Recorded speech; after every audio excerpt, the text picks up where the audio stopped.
This is at my off-grid cabin. Got a little solar setup. It's really tight in here, so not going to be that easy to kind of move around. But basically, this is my pump system. Originally,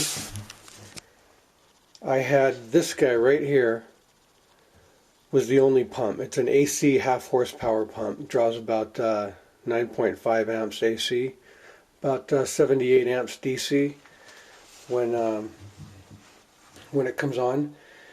And it has a cutoff switch set for 40-60. Cutoff is 60, cut in is 40, roughly. And everything worked fine when I had just this pump in line. But I decided to add this guy right here. This is a DC pump, and it makes about 17 amps DC, and it has a cut-in cut-off, also 40-60 with the built-in pressure switch, just like this guy. There's the pressure switch right there. So again, everything worked fine when just the AC pump was in line. But then I got creative because I wanted to install a secondary pump because it's more efficient. It's not going to fill up the pressure tank as quickly, but it is more efficient at 17 amps DC than 78 amps DC once a conversion happens. And plus, it's nice to have a second pump if you have to take one out of service. So anyway, that's why I put the DC pump in here. Here's the inlet from a 2,800 gallon water tank outside the cabin. So this is where it comes in through that union, makes an elbow here.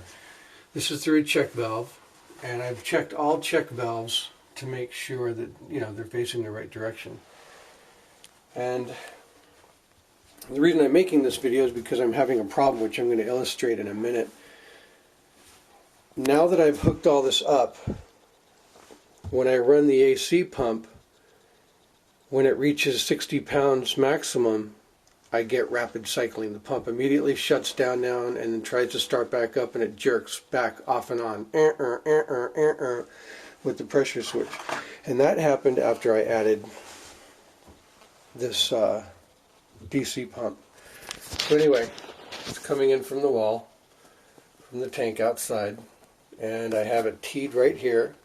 So one's going to the AC pump, and then I have it reduced to 1/2 inch, and this is going into the DC pump, and then exiting the DC pump on the discharge, going through a check valve and back in to join the discharge of the AC pump. You can see the discharge here also has its own check valve. That's 2 check valves through a union and joining back up to the inch inlet. The inch inlet is going to my pressure tank. And this pressure tank is 80 pounds total, but 33 gallons water once you take out the diaphragm. And then from there it's teed up, and one goes to cold water and one goes to hot water service, which I have coming down here. You can see that very well. Okay. So half is going again to hot, and the other half is going to cold, and then I have my pressure gauge. And I don't like that this pressure gauge stops at 60 pounds, so I'm going to upgrade it today to go to 100. Sometimes pumps can go a little over 60, and I won't be able to really tell where it stops since I got that installed. But anyway, everything's been working great with just this AC pump right here. And when I added the DC pump, now the AC pump rapid cycles when it gets up to the upper end of its cutoff. And it just starts to jerk like it's trying to come on and off really fast. My question is to anyone still paying attention, why is that? I mean, should I have isolated these 2 pumps with ball valves instead of using check valves on the discharge? I mean, that's a hard and fast way of really making sure that the pumps are isolated. That's my next step,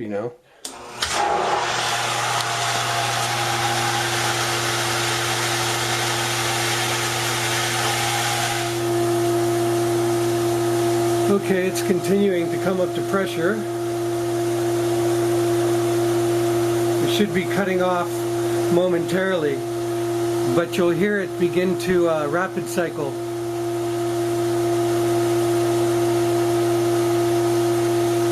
And I'm going to shut it down.